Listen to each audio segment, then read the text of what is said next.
Alô amigos, vocês que são apaixonados pelas ciências humanas, estamos aqui mais uma vez em nosso canal no YouTube, Oficina de Humanas, e nossa página no Facebook, Oficina de Humanas, para que leve a vocês conhecimento, informação, comentário sobre os diversos temas das ciências humanas. Você que gosta de sociologia, de filosofia, de história, de geografia, de economia e de política, venha viajar conosco pelas ciências humanas em Oficina de Humanas. Ao mesmo tempo, convidamos você para se inscrever em nosso canal no YouTube. Aperte lá o sininho, se inscreva e ajude a divulgar o nosso trabalho, e ajude a divulgar as ciências humanas, e ajude a levar o conhecimento a uma maior quantidade de pessoas, porque é através dos vídeos que as pessoas hoje em dia mais têm acesso ao conhecimento, muito mais do que através dos livros. Os livros são importantíssimos, fundamentais e indispensáveis, mas as pessoas estão acessando mais as informações através de vídeos na internet. E estamos aqui dando a nossa colaboração para a difusão do conhecimento em ciências humanas. E nossa aula de hoje vai abordar o tema ditadura militar, fase 2, o declínio do regime militar.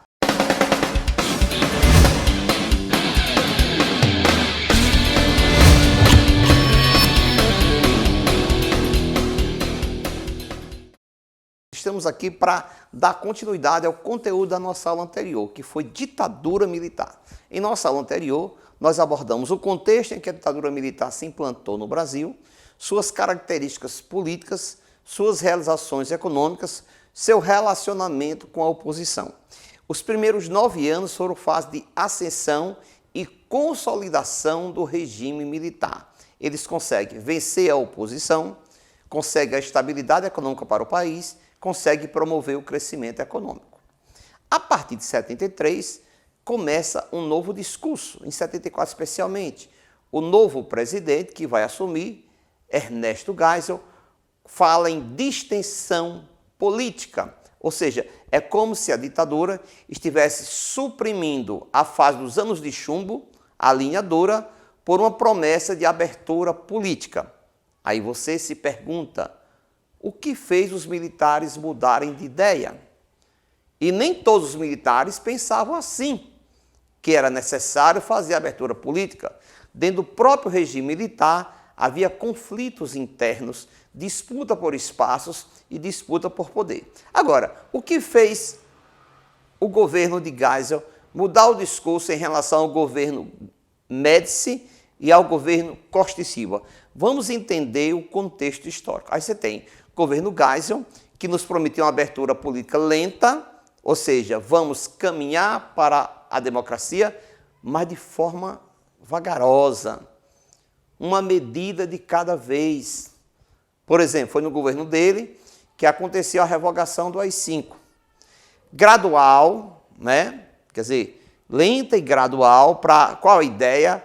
Os militares não perderem o controle do processo. Qual a ideia? Se colocar no poder um civil no futuro, mas um civil que fosse aliado aos militares. Dá o nome, lenta, segura. O que é segura? Ter certeza que no futuro haveria um civil no poder, mas um civil do lado dos militares. E gradual, uma medida de cada coisa, uma medida de cada vez. Por exemplo, no governo Geisel, nós tivemos a revogação do AI-5. Agora, o que levou o governo a mudar de ideia, de postura? Quais são os fatos marcantes? Primeiro, crise do petróleo em 73, né? Ali põe fim à era do chamado milagre econômico. A partir daí, o Brasil e todo o mundo ocidental passa por crise. Crise significa recessão, redução da atividade econômica, significa desemprego, significa paralisação de obras. E o governo, inclusive, para manter algumas obras em andamento, concluir algumas obras, chega a emitir moeda. E você sabe que a consequência natural da emissão de moeda é a inflação. E para combater a inflação, o que o governo fazia? Adivinha? Arrochava os salários para reduzir o poder de compra do povo. Então, o governo saía da fase da estabilidade e entrava numa fase de crise que não se resolveria imediatamente. Essa crise do petróleo esgota o milagre econômico e, com fome e desempregado, o povo tende a votar no governo ou o povo tende a votar na oposição? O povo tende a votar na oposição. Ah, professor, mas não tinha eleição para presidente, para governador, para prefeito das capitais, mas tinha eleição para deputado e senador. E, para vocês terem uma ideia, o MDB não ganhou as eleições, mas cresceu bastante e ameaçava o governo. O MDB, que era o partido da oposição, contra a Arena, especialmente no Senado, não é isso? Então, aí tem a ideia de que só repressão não funciona mais. Então, o MDB cresce nas eleições. No campo econômico, como sair da crise? A crise era uma crise energética. Então, o Geisel cria duas políticas que vão ser importantes na história do país para reduzir a dependência com a importação do petróleo. Uma dessas medidas foi a criação do programa Pró-Álcool. Vocês, vestibulandos e concurseiros, prestem atenção numa coisa. O Instituto do Açúcar e do Álcool nasceu antes, na era Vargas. Instituto do Açúcar e do Álcool. Agora, o programa Pró-Álcool nasce no governo Geisel. Qual a ideia? Ter uma frota de carro movido a álcool para reduzir o consumo de petróleo e, consequentemente, reduzir a dependência do petróleo. O governo Geisel também, dando até uma guinada em relação aos seus anteriores, faz um acordo com a Alemanha para a construção de usinas nucleares no Brasil, em Angra. Angra 1, por exemplo, Angra 2, não é isso? Então a ideia é que o Brasil vai dominar a tecnologia nuclear de produção de energia nuclear, certo? Na política, o que é que ele faz? Primeiro, ele prometeu a abertura e vai revogar o AI-5. Só que eles têm preocupação que tem que fazer a abertura, mas não pode deixar o MDB ganhar as eleições. Então o que é que eles fazem? Eles começam a mudar constantemente as leis no que os historiadores chamam de casuísmo político. O que é casuísmo? Eu crio uma lei em que serei o beneficiado imediato desta lei. Então, por exemplo, criou-se a Lei Falcão. O que é a Lei Falcão? Ela restringia a propaganda eleitoral na televisão, porque a oposição não se comunicava com o povo. A oposição não tinha espaço na Rede Globo, que na prática, não oficial, mas na prática, era um canal oficial do governo. Quem era da oposição não tinha acesso à Rede Globo. Qual o momento de se comunicar? Era na propaganda eleitoral. Então, a Lei Falcão, que vem do ministro Armando Falcão, ela o quê? Ela limitava a propaganda eleitoral. Qual a visão disso aí? Dificultar a vida do MDB. Agora, como disse para vocês, então você tem medidas econômicas, medidas políticas, promessa de uma abertura. Mas dentro do regime militar, havia pessoas que não admitiam a ideia de abertura. Havia aqueles que defendiam o regime fechado. Exemplo, o comandante do Exército, Silvio Frota, que defendia a continuidade da chamada linha dura. Um episódio marcante, com repercussão internacional muito grande, foi o assassinato do jornalista Vladimir Zog. Vladimir Zog, ele era um jornalista investigativo, corajoso, e qualquer um que discordasse do governo era taxado de comunista. Ele foi levado para o DOI-CODE, que é o Departamento de Operações Internas, ou Comando de Defesas Internas. Lá foi submetido à tortura com choques elétricos e veio a falecer. Para criar uma mentira muito grande, tem aí a imagem que vocês estão vendo, colocaram uma corda no pescoço, ou corda não, uma roupa no pescoço dele e na grade, para passar a imagem que Vladimir Zog cometeu suicídio. Mas isso foi uma mentira que não colou. Isso criou uma pressão muito grande sobre o governo, quem? Geisel. Como é que você está prometendo a abertura e as pessoas estão morrendo? Teve um outro problema com o operário Manuel Fiel Filho também, que apareceu morto dentro dos quartéis, dentro das prisões, né? E tanto é que o Geisel termina afastando o comando do Exército Paulista, né? Então, nem todo mundo dentro do governo estava convencido que a abertura política ela era necessária para que os militares não perdessem o controle do processo. Porque se viesse das ruas, seria atropelado, né? A linha dura quer trancar tudo, não muda nada, bota a polícia na rua, bota exército na rua, massacra todo mundo. Mas ditadura não se sustenta com crise econômica. Os mais espertos, o Golbery Couto e Silva, por exemplo, ele entendia que o governo tinha que tomar iniciativa de começar uma abertura para não perder o controle do processo. Esse que o Geisel estava fazendo. Bom, qual a preocupação? Em 78 ia haver eleições para o parlamento. Em 74, o MDB havia crescido. Se o MDB crescesse na mesma proporção, ia ter maioria no parlamento. E o governo militar ia passar muita dificuldade. Os militares já tinham perdido a maioria de 2/3 no parlamento.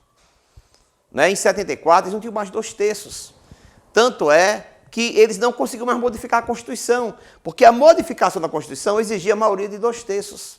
Ele já estava passando por dificuldade. Então, o que é que faz? Ele pede ao presidente do Congresso Nacional, Marco Maciel, à época, para decretar recesso do Congresso. E o Congresso ficou fechado por 14 dias, do dia 1º de abril de 77 a 14 de abril. E o governo lança, nesse momento, alegando que o Congresso estava de licença, o chamado pacote de abril. No fundo, gente, o governo fechou o Congresso Nacional, embora formalmente não. Então, no pacote de abril, ele toma uma série de medidas para fortalecer a arena e dificultar a vida do MDB.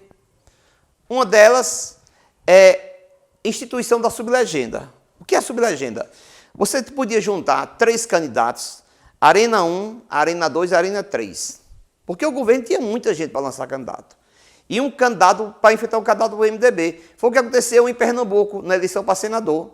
Na época, o candidato do MDB era Jarbas Vasconcelos. Aí o que aconteceu? A Arena se dividiu, a Arena 1 e a Arena 2, lançou 2 candidatos, Nilo Coelho e Cid Sampaio. O mais votado foi Jarbas. Mas quando somou os votos de Nilo Coelho e Cid Sampaio, eles tinham maioria. Então, você criar sublegenda é para poder o governo ter mais candidatos e somar votos. Isso é uma forma de enfraquecer o MDB. Outra medida é ampliar as bancadas do Norte e Nordeste. Como assim, professor? Onde é que a oposição era forte? Eixo Rio, São Paulo, Minas Gerais, Rio Grande do Sul. Lá a oposição é forte. Onde é que o governo é forte? Norte e Nordeste, onde prevalece o coronelismo. Então, o que é que ele faz? Aumenta o número de deputados do Nordeste, aumenta a força do Nordeste, porque aqui prevalece o voto de cabresto. Ampliando as bancadas do Nordeste, amplia a força política do governo dentro do Congresso Nacional. Tá certo, gente? Isso é uma mudança que ele fez. Outra coisa, ele muda a maioria. O pacote de abril diz que o governo pode mudar a Constituição por maioria simples e vai fazer isso. Amplia o mandato do presidente futuro para 6 anos, que prometia democracia, mas o próximo presidente seria um militar. Então, ia governar 6 anos. Não é isso, gente? E 1/3 dos senadores não seria eleito pelo povo. Seria escolhido pelo governo. Eram os senadores biônicos. O que é um senador biônico? É um senador que não foi eleito pelo povo. Então, o pacote de abril é um conjunto de medidas que visou enfraquecer o MDB e afastar a vida de quem? Da Arena nas eleições de 78. Bom, tinha um militar, Silvio Frota, que era adepto da linha dura e que resolveu peitar o presidente Geisel, querendo ser candidato a presidente contra Geisel, contra a vontade de Geisel. Mas Geisel se antecipou e quando o Silvio Frota pousou em Brasília, foi isolado, foi preso, isolado politicamente, mandado para a reserva. Então você vê que nem todo mundo concordava com isso. Bom, saindo o Geisel apoiou para quem? Para presidente? João Batista Figueiredo. Queria concluir o processo de abertura política. No governo de João Batista Figueiredo, nós temos a assinatura da anistia política. Anistia que perdoou as pessoas que eram perseguidas pela ditadura, quem estava fora do Brasil, como Fernando Henrique Cardoso, José Serra, Miguel Arraes, Leonel Brizola, puderam voltar ao Brasil. Quem estava preso foi posto em liberdade. Quem estava na clandestinidade, nome falso, pôde assumir. Aqueles que torturaram, como o coronel Ustra, um sanguinário torturador, também foi beneficiado pela anistia. O Brasil é um país da América Latina que, ao final do regime militar, não houve punição para aqueles que cometeram atrocidades. Por quê? Porque o STF entendeu que a lei da anistia perdoou todo mundo. Embora o Pacto São José da Costa Rica diga que não existe perdão para a tortura, né? Bom, isso no campo. Então, a anistia política começa a abertura. O governo percebeu que ter só um partido de oposição é ruim, que a oposição está forte. Então, o que é que ele faz? Ele extingue o bipartidarismo, que foi criado no governo Castelo Branco. E a direita tem esse negócio de mudar de nome de partido. O nome Arena é ruim, troca a Arena, vira o quê? PDS, Partido Democrático Social. E toda agremiação tem que ter o nome partido agora. O MDB estava na memória da população como Partido da Resistência, partido que lutou contra a ditadura, Partido Luiz Guimarães, de muitos líderes políticos. Então o MDB não quer mudar o nome, ele bota só o P, aí fica PMDB, Partido do Movimento Democrático Brasileiro. O PTB tinha sido extinto pelo adicional número 2, renasce o PTB, só que com uma briga interna. De um lado você tinha Ivete Vargas, que queria mandar no partido, era sobrinha de Getúlio Vargas. E de outro lado, Brizola, que voltou do exílio e queria mandar no PTB e se dizia o verdadeiro herdeiro do getulismo. Nessa briga para ver quem manda no PTB, Brizola perde o controle do PTB. Como ele sempre teve vocação para ser cacique e não ser índio, e ele perdeu o controle do PTB, então ele não seria cacique. Ele sai do PTB e cria o PDT. O PDT nasce de uma dissidência do PTB, Partido Democrático Trabalhista, né? E surgiu também o PT, Partido dos Trabalhadores. O Tancredo Neves criou o PP, mas depois ele se fundiu com o PMDB. Veja que não tem nenhum partido chamado de Partido Comunista, porque não se aceitava a criação de um partido comunista, não é isso? Anos 80, a crise só aumentava, recessão, desemprego e inflação. É por isso que se definiu a década de 80 como a década perdida na história do Brasil. Aumenta essas greves no ABC Paulista, é onde Lula se projeta nacionalmente, especialmente depois que ele foi preso. Aí que ele ganhou projeção internacional, não é isso? A prisão de Lula fez com que ele ganhasse projeção internacional e ganhasse o imaginário popular. E o ABC Paulista fosse o berço da criação do Partido dos Trabalhadores, né?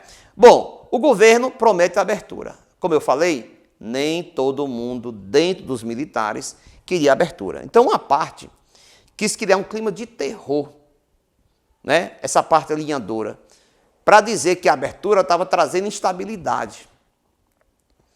E com essa instabilidade se justificaria o fechamento do regime novamente. Então foi colocado, por exemplo, uma carta-bomba em direção ao presidente da OAB no Rio de Janeiro. Essa carta explodiu na mão da secretária dele. E outras cartas-bombas foram colocadas. Mas o maior atentado desse grupo, que queria criar um clima de instabilidade, foi o atentado do Rio Centro, que aconteceu, né, no dia 30 de abril de 81, onde haveria um show para comemorar o Dia do Trabalhador, que é 1º de maio. 2 militares, o sargento do Exército Guilherme Pereira, de Rosário, e o capitão Wilson Dias Machado, conduziam uma bomba dentro do carro, que tudo leva a crer que seria levado para colocar debaixo de um palanque, segundo as investigações da Comissão da Verdade. Acontece que, ao manusear a bomba dentro do carro, quando ele chegou no estacionamento, a bomba explodiu dentro do carro. Essa imagem que você está vendo aí, inclusive o militar morto, foi que a bomba explodiu dentro do carro. Esse episódio, quer dizer, as vítimas foram eles mesmos. Porque quando o carro chegou ao local do estacionamento, a bomba explodiu dentro. Então, caiu a máscara. Fizeram um inquérito policial militar, atribuindo a culpa à oposição. Mas ninguém acreditou. Não é isso? Então, os atos desse grupo mais reacionário, que não queria abertura política, só fazia enfraquecer o governo. E aí, dizem que houve um pacto entre o João Figueiredo e esse grupo para que não houvesse mais investigação ninguém fosse punido, por outro lado, esse grupo deixaria de praticar atentados. Mantendo esse compromisso, ele extingue os senadores biônicos e, em 82, convoca eleições para governador. Mas, ao convocar eleições para governador, olha o que aconteceu, mais uma vez você muda a lei. Para quê? Para ajudar o partido do governo, que agora não é mais Arena, é PDS. Qual é o truque? Proíbe coligação partidária. Olha, a oposição tinha PMDB, PDT, PTB e PT. O governo só tinha quem? O PDS. O PDS por isso ele vinha em sublegenda. Aí o que é que ele disse? Não pode coligar. Não pode somar uma aliança PT, PDT, PMDB. Não pode. Cada partido vai ter que disputar a eleição de forma separada. Ou seja, ele criou um artifício para forçar a oposição a se dividir no processo eleitoral. Com isso, garantir a vitória de quem? Do PDS. Mesmo assim, o PDT ganhou a eleição no Rio de Janeiro com Brizola, o PMDB ganhou em São Paulo com Franco Montoro e ganhou em Minas Gerais com Tancredo Neves. Não é isso? Bom, o que acontece? A oposição cresceu e crescia cada vez mais. Aí um deputado do Mato Grosso apresentou uma emenda propondo que a futura eleição fosse direta. O nome desse deputado é Dante de Oliveira e ficou conhecida Emenda Dante de Oliveira. A emenda Dante de Oliveira, ela propunha eleições diretas para presidente. A pergunta é, para mudar a Constituição tem que ter maioria do parlamento favorável. Mas o parlamento é dominado pelo PDS.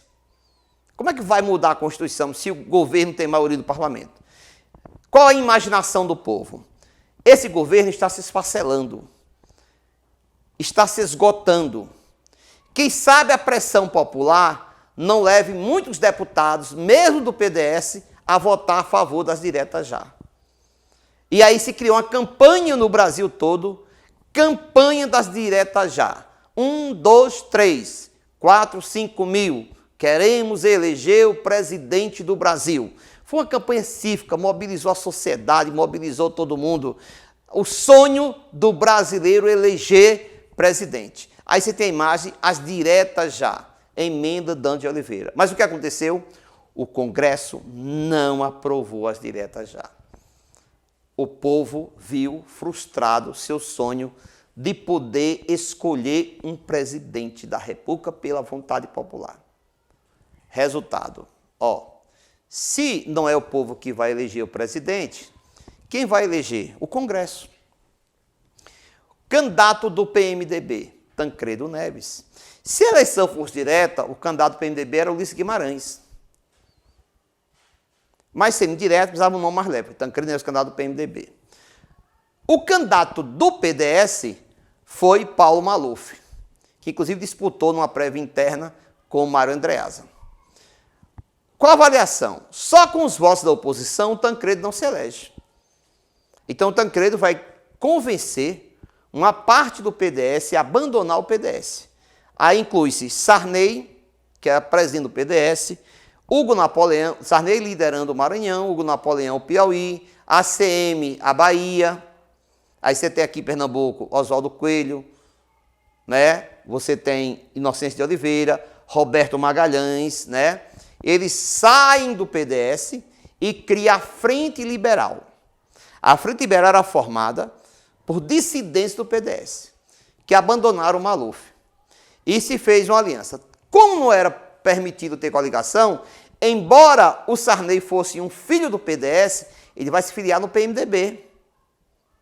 E os dissidentes ficam na Frente Liberal. Essa Frente Liberal resultou no partido que se chamou PFL, Partido da Frente Liberal, que hoje se chama Democratas. Não é isso? E que se você voltar no tempo, era Arena, e mais ainda no tempo era o quê? A UDN dos anos 50 e 60. Então, Tancredo Neves, presidente, José Sarney, vice. Quem ganha as eleições? Tancredo Neves. E o brasileiro vibrou, mesmo eleição direta. Qual o problema, gente? Tancredo tinha sérios problemas de saúde. Escondia isso da população. Muita gente não sabia. E isso fez com que o Brasil pagasse um preço. O povo brasileiro não sabia que estava votando um homem que tinha sérios problemas de saúde. E ele, né, desejando chegar ao poder e tomar posse para depois se tratar, negligenciou com sua saúde. Qual a ideia de Tancredo? Ganhar a eleição, tomar posse e depois cuidar da saúde. A posse naquele tempo era dia 15 de março. O que aconteceu? Os problemas de saúde se avolumaram. No dia 14 de março, Tancredo vai se internar no hospital Sara Kubitschek. Os melhores médicos, os melhores recursos. Estava com infecção generalizada. Ele não conseguia mais fazer sua necessidade, mas tirava foto para as pessoas para dar a ideia de que estava bem. Né? E Tancredo Neves passou 1 mês e 7 dias no hospital e veio a falecer. O povo que sonhou com Tancredo vai ter um pesadelo com Sarney. Sarney vai ser o primeiro presidente civil, não eleito pelo povo, mas vai acontecer por caminhos não sabidos o que os militares quiseram. O que é que os militares queriam? Um civil no poder que fosse aliado deles. Quem vai ser civil? José Sarney. Vai ser eleito presidente, vai ficar 5 anos, né? E vai conduzir o país para consolidar a transição democrática. Ou seja, no final da história, aquele sonho das diretas já foi bonito, mobilizou muita gente, mas o que se criou no futuro foi um governo de coalizão entre aqueles que fizeram oposição ao governo e parte daqueles que foram dissidentes do governo militar. Aí está Sarney, aí está Roberto Magalhães, aí está Antônio Carlos Magalhães, só para dar alguns exemplos. Aí o Brasil, mais uma vez, busca a chamada, entre aspas, conciliação como forma de mudar o seu processo político. É assim que se acabou a ditadura militar no Brasil. Valeu, meus guerreiros! Até o nosso próximo encontro. E não se esqueça, inscreva-se em nosso canal.